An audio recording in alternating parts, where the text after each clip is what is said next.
Happy Sunday, everybody, and welcome back. Hope you had a blessed week. Today, I wanted to start with this passage. It's Ecclesiastes 7:8, and it reads, "The end of a matter is better than its beginning, and patience is better than pride." And so, ultimately, how does that relate to our life? Is that obviously, I know I've gone through this since I've been older, and I'm sure many of you can relate, where basically feel like there's certain areas of your life maybe have passed you by and maybe didn't pan out the way you wanted to have them pan out.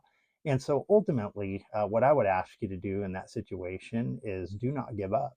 Obviously, everybody has a future, and actually, as an older person with wisdom and hard knocks, you're even more likely to be used by God and Jesus Christ if you get your thinking right and more aligned with them, rather than a broken world or our human thinking of what we need to do and how we need to do it.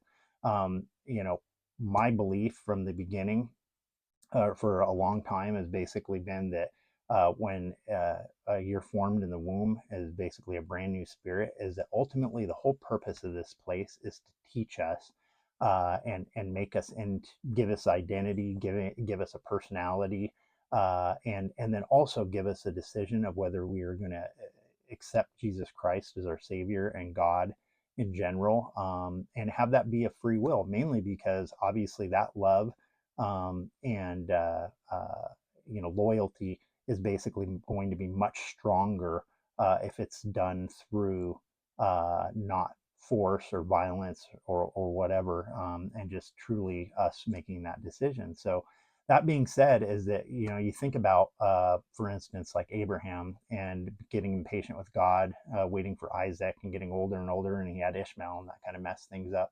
You look at David, you know, God obviously bestows on him, saying, "You're going to be the king of Israel." And 15 to 20 years later, it finally happens after he's hunted and almost killed multiple times by the current king, ironically. And then you look at Joseph too, and his plight, and basically being imprisoned for years before he rises to number two in Egypt. And then, of course, but ultimately, what does all this say? It says, "Do not give up."